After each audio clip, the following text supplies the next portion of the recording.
Cresselia on the field as much as possible to open up that option to hit the Earthquake on Pokemon such as Nihilego. And here we go now, jumping into the leads. It looks like Alfredo is going to lead with Incineroar and Tapu Koko. Enzo on the other side leading with Smeargle and Kartana. Well, this turn could be one of those that comes down to the predictions. We could have a fairly dull turn where they just exchange fake outs on the non-fake out potential Pokemon on their opponent's side of the field, or one of them could try and make a play, catch their opponent off guard, land a fake out before the other one does, and then weave in a really, really big attack here. As you mentioned in team preview though, once these fake outs come in from this Smeargle, they're usually carrying Spore. They don't have access to Dark Void anymore, so its support options do change a little bit in that regard. Smeargle using fake out on that Incineroar, going to make sure that it won't be able to move as Tapu Koko on Alfredo's side. Uses Volt Switch, going to break that Focus Sash on that Smeargle, which they are so commonly carrying these days, allowing Alfredo to be able to adjust to the Smeargle and Kartana leads. Yeah, I really like the switch out from this Tapu Koko here, knowing that he needs to try and save that for later. And really smart to try and get as much damage down on Smeargle, clear away the threat of the Spore, so even if you don't manage to get the Electro Train set up second time, you don't have to worry about your Pokemon being asleep for an extended time. Metagross is going to take the field, has a pretty decent matchup versus that Kartana as it sets up its Tailwind here, going to give Enzo's team a quick speed boost for 3 more full turns after this one, as Smeargle's Moody is going to activate, going to boost its defense sharply, but it's already taking so much damage, the attack drop is not going to matter at all. Yeah, that's actually a fairly neutral Moody boost there on the Smeargle, so defense going up probably isn't going to matter when you're on at 36 hit points. But I mean, an interesting switch in there from Alfredo, clearly expecting the combination of fake out and some kind of offense from the Kartana, but we see Enzo reveal the Tailwind. That's going to mean this Smeargle does have an option to get a support move off. It's going to be limited, no Spores, both Pokemon on Alfredo's side of the field grounded in Metagross and Incineroar. But now this Kartana is going to be guaranteed to move first and be able to get some big damage down before it potentially just catches a Flare Blitz. We don't see any switches this turn. Mega Metagross is going to take that field, going to sacrifice that Clear Body ability for the Tough Claws ability that makes it do so much damage, as Smeargle opts for the Follow Me, going to redirect all single target attacks from Alfredo's side. Looks like Kartana uses the Sacred Sword, hits that Incineroar, super effective damage, but Incineroar hangs on with about 40% of its hit points remaining, as Alfredo uses Metagross to KO that Smeargle. So the first KO on the board for Alfredo. Incineroar going to follow with a Flare Blitz here. It is going to target down that Kartana, and well, Kartana does not enjoy that at all in the easy one-hit KO. Yeah, 2 knockouts in one turn there for Alfredo.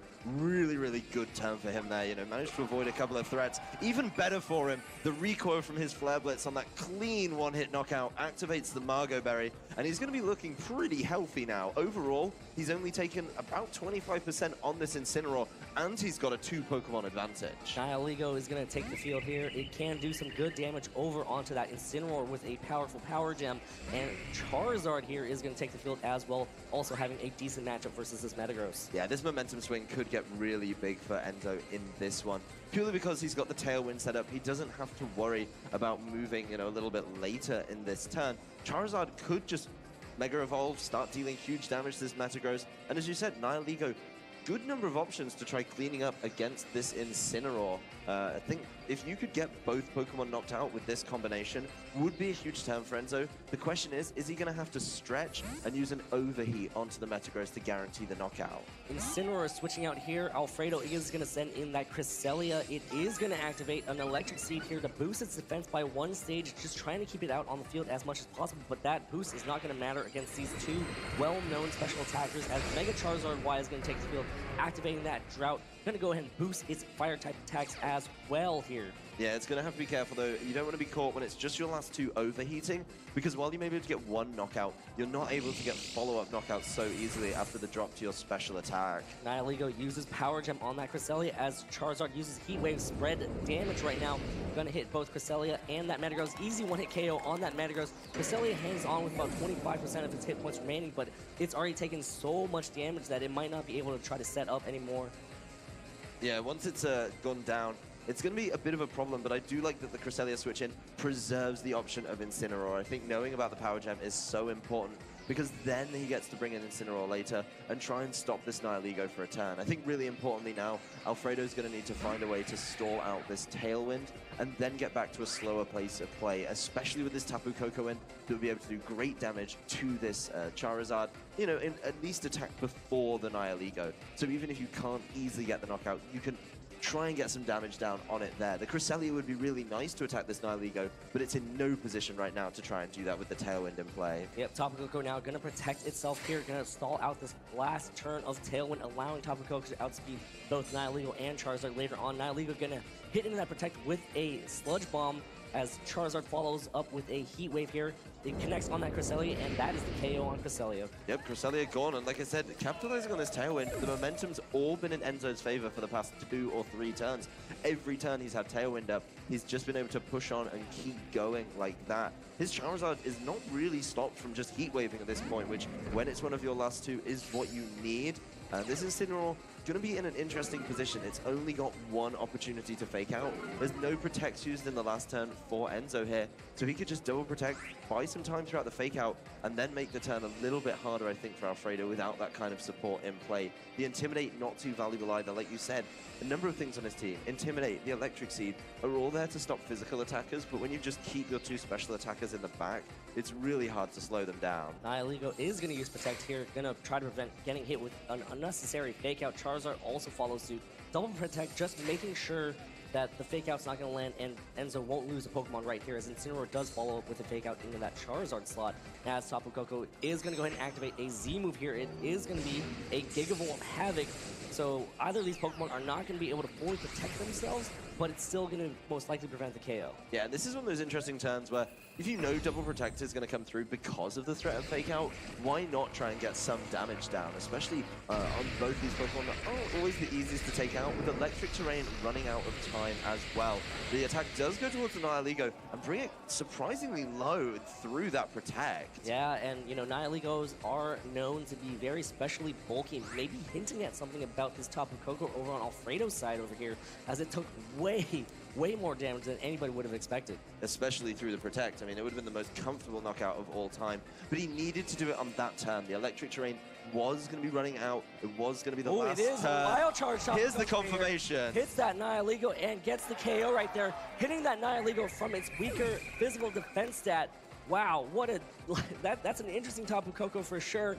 Charizard now using Heat Wave, hits both Incineroar and Tapu Koko, gets the KO on that Tapu Koko. So now this Incineroar needs a way to be able to KO this Charizard. Gonna use Knockoff, its best option, gonna hit into Charizard for about 40% damage right there. Yeah, the big thing here though is the Incineroar's already consumed its berry, and that Charizard being able to capitalize so well on that Sun that's bought with its own ability. I think the interesting here for Alfredo would be how he played this one. The Heat Wave misses, and it's going to be a fight back as the sunlight fades. And that is actually great news for Alfredo right there, because these Heat Waves or any other powerful fire type attack, if Charizard has it, won't. Oh, he's going for it. Here comes the Overheat. How much is it going to do outside of the sun to this Incineroar? Incineroar hangs on with 25% and should be able to get the KO here with a knockoff. That Heat Wave miss is huge for this game, and Alfredo manages to come through and clutch out game 1 against Enzo. Really good end game there for both these players, but that one miss, absolutely crucial. That extra damage would have been just what he needed, and that's why you can't always rely on Heat Wave. Yeah, interesting that Enzo actually decided to opt for the Heat Wave first instead of going straight up for the Overheat in the sun, because if it was boosted in the sun, that would have been a KO. Yeah, he would have made it all the way there, and that last turn where he needed to hit those attacks just didn't pull the trigger at the right time. So Alfredo does manage to come back. He had a great start to the game, a pretty rough middle, but at the end he saw what he needed to do, weaving in that damage, targeting the right things down. You know, he knew that Tapu Koko was going to go down in that turn if he didn't deal with Nihilego.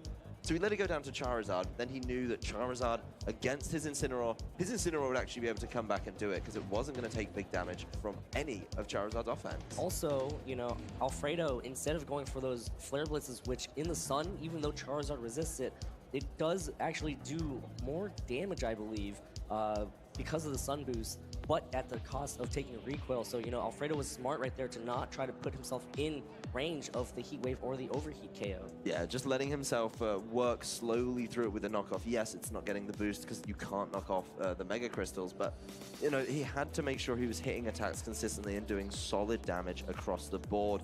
I do wonder if he's going to try and play that one a little bit differently, maybe get a little more value out of the Tapu Koko, but we're going to see the same lead from both sides. Yep, Tapu Koko and Incineroar for Alfredo, as Kartana and Smeargle for Enzo here, so the exact same leads from both sides. Probably going to try to set up that tailwind, which is going to be important to be able to outspeed that Tapu Koko. Yeah, and you're going to have to wonder, is there going to be any way for Alfredo to try and deal with that tailwind? It was so important in Game 1. Those turns where Tailwind was active were the turns where Enzo was consistently knocking things out or forcing Alfredo to play a certain way. If he has an answer to that, that could be really interesting to see it. Yeah, he managed to get a big knockout with the Flare Blitz, but it looks like we're going to be off to a very similar start, if not slightly different. Smeargle actually goes for the fake out into that Tapu Koko slot instead, as Kartana sets up that Tailwind, and Incineroar just going to go straight into a Flare Blitz right now. It is going to hit that Kartana, and again, that is an easy one-hit KO from that Incineroar. So, now this is actually better position for Enzo because he can easily pivot in another Pokemon to take advantage of this Tailwind, and it looks like it's going to be an accuracy rise right there as an attack drop happens with Moody. Not exactly necessary. No, I don't think the current juncture, the accuracy drop is going to be important. We do know back in the past when Dark Void was available on Smeargle, then you needed the accuracy boost, but now it's really not so important. The big thing here, I think, is he's got Smeargle to help support this Charizard. We saw what great work the Charizard did in previous games. The Tailwind's up, so it doesn't have to worry about being caught by the Tapu Koko. We know it can comfortably knock out the Tapu Koko in the sun. That's not a problem, so Mega Evolution into just some attacks would be great. Then the Incineroar, we saw how slowly the Incineroar was dealing with that Charizard, and it's going to be even harder to do that when the Smeargle is on the field to potentially pull an attack away with a Follow Me. Cresselia is going to take the field here. It is going to activate that Electric Seed, going to boost its defense, but Charizard Y is the special attacker. It can actually be out here just chipping away so much damage with that Overbeat. It becomes even more than chip damage. When you've got the Sun Up from this Mega Evolution, even Cresselia is taking huge amounts of damage. Yep, and here comes a Drought. That will also boost Incineroar's Flare Blitz here as Smeargle using this turn to redirect attacks with Follow Me right now. And Charizard opting to just go for a simple Heat Wave here. Gonna get some damage out on both sides of the field. Cresselia taking about 40% right there, bringing Incineroar down to under 50 as the knockoff lands on that Smeargle. It actually breaks that Focus Sash as it hangs on. So here comes another Moody boost. It is a Speed Rise. It already is functioning in the Tailwind, so that's not going to matter at all either. Yeah, but I mean, if there is some crazy situation where, he switches Smeargle out, wants to bring it, it wouldn't really be too helpful. It's now down on the Focus Sash. I think something to get around this Smeargle needed to be done earlier. That's the big thing here. Smeargle is going to be able to take advantage, though, of the fact Cresselia is a levitating Pokemon. Yep, it is going to put it to sleep with the Spore, and, Cresselia is not really doing that much. Ooh, a double avoid right there as Cresselia takes its first turn of sleep. Here comes Incineroar's chance to go for an attack. Just going to go for a U-turn. Just going to go ahead and KO that Smeargle and allow Alfredo to switch. So an unfortunate miss right there if you're Enzo. Yeah, these Heat Waves have not been kind to Enzo at all in this game. A double miss there, absolutely huge. That means Incineroar actually leaves with a good amount of health. Getting the knockout on Smeargle, Enzo already down to his last 2 here, and he's managed to get out and preserve the fake out for later. If he can find an opportunity later in the game to put the pressure on with fake out, could end up in a very similar situation. I'd be curious to see if Enzo has bought exactly the same selection of Pokemon, and Alfredo is still keeping one Pokemon hidden from us. We are going to find out what Enzo's 4th is right now, though. Yep, Tapu Koko takes the field. Pheromosa is a Pokemon that is very fast and very threatening. It is one of the fastest Pokemon in PGC 2018, so this is an adjustment that Enzo has made, and we'll have to just see how this Pheromosa deals here. Tapu Koko can easily just protect and stall out this Tailwind, but Pheromosa will be outspeeding it afterwards anyways. Yeah, I think it's one of the fastest Pokemon ever, to be honest. I mean, not just in this year, but its coverage options are always good enough to try and get some big damage down. This Tapu Koko is forced to play it safe, and I wonder if he's got anything to hit this Cresselia super effectively. Ooh, actually goes for a Throat Chop on that Cresselia. Going to prevent it from using, I believe, sound-based moves such as Roar or Hyper Voice, but those are not exactly moves that Cresselia are known to be using. And Cresselia actually hangs on with just a sliver of health as it continues to stay asleep through that massive amount of attacks that were just targeting it down. Yeah, I don't think that's going to matter, though. I think Cresselia is going to fall pretty easily in the next turn. Even to a Heat Wave would do it. And now we've seen the Tapu Koko protect. Pheromosa can redirect its attentions over there. Fantastic call by Enzo to establish that Tapu Koko was going to protect, so he could really start whittling down this Cresselia even more effectively. Cresselia now switches out. Incineroar is going to take the field. That Intimidate is going to be big because Pheromosa does have access to Poison Jab as a way to deal with the Alolan Guardians here. So that is going to be a big intimidate, hopefully allowing this Tapu Koko on Alfredo's side to survive is what Incineroar is going for here. Poison Jab connects on that Tapu Koko, doing about 60% damage right there. Does get some poison, so it will residually chip, but it looks like Tapu Koko is going to be able to use that Gigavolt Havoc right here to deal some massive damage. Yeah, it's going to be really big that it can get rid of this Charizard before it follows up with the Heat Wave, before it gets that extra knockout, because next turn, you know, you've got the pressure of Incineroar. This Incineroar is going to be very difficult to take out. Doesn't really matter, I think, which side of the offensive spectrum it does decide to attack from. This Charizard isn't going to appreciate, especially with the electric terrain up, and it's easily removed from play by Alfredo Chan Gonzalez. Yeah, so Alfredo has been able to utilize his Z move very well, being able to do massive damage to that Night League in Game 1, and here just straight up picking up the KO on that Mega Charizard Y. So now Pheromosa out on Enzo's side. Last Pokemon standing versus Tapu Koko, Incineroar, and a sleeping Cresselia, and a Pokemon that we actually haven't seen yet. Yeah, I mean, he doesn't need to show it at this juncture. The Tapu Koko is going to be in a position to just try and start dealing damage. I mean, it is going to be moving after Incineroar, after Pheromosa, my apologies. But, you know, Pheromosa is going to be able to tidy up one of these. Yes, it has the opportunity to tidy up this Tapu Koko, but it's only got single target attacks. Alfredo, you know, is just able to wait its turn, and he'll land attacks on it sometime. It's not the most bulky of Pokemon. If you're stuck with one Pokemon left on the field, you need it to be bulky and able to fight back. Pheromosa is not that Pokemon. And we've already seen the Focus Sash revealed on the Smeargle. Incineroar right now going to switch out. Cresselia is going to take the field here, so no matter what happens with this Pheromosa, it is going to be activating its Z move of its own. It's going to be an all-out pummeling from this Pheromosa, but Alfredo right now really just trying to position himself where he can get two Pokemon that he knows out on the field at the same time that are actually able to be moving. Yeah, I don't think that's too big a problem, and I think there's maybe Enzo just showing off a little bit of the tech that he bought on this Pheromosa. All-out pummeling into Cresselia. I think it will get enough there, the 1 or 2 hit points required for the knockout, but not the most super effective move, not something you'd want to make earlier in the game. Big play there, just showing off why this Pheromosa made it all the way to the finals. It does get a Beast Boost, but I don't think it's going to be afforded the opportunity to do it. And here comes the Volt Switch from that Tapu Koko. Pheromosa hangs on, but most importantly, Tapu Koko will also preserve itself from getting KO'd from that chip poison damage at the end of the turn, but Incineroar is going to take the field. Tapu Koko can also take the field as well, or whatever Alfredo has in the back to seal this game up. Yeah, and I think that's going to be important to see exactly what it is. The Incineroar was the initial target of the potential all-out pummeling there, so getting rid of that would have been really interesting. But I mean, this turn, Pheromosa is going to have to protect again, otherwise it's going to be caught by Fake Out. We do see the Tapu Koko immediately come back into play. The poison isn't a toxic poison, so it's not the most dangerous through protects and such. But the electric terrain is back, so any attack is going to be more than enough. Pheromosa needs to find a magical way to hit both of these for the knockout. Well, Tapu Koko can actually get KO'd here from the Protect, but again, there's one more Pokemon in the back for Alfredo's side, so Alfredo now just has to find a way to get that Pokemon in, which could easily just come at the end of this turn here as Tapu Koko hits into that Protect and takes some more poison damage. Tapu Koko does hang on with just a sliver of hit points right there, so yep.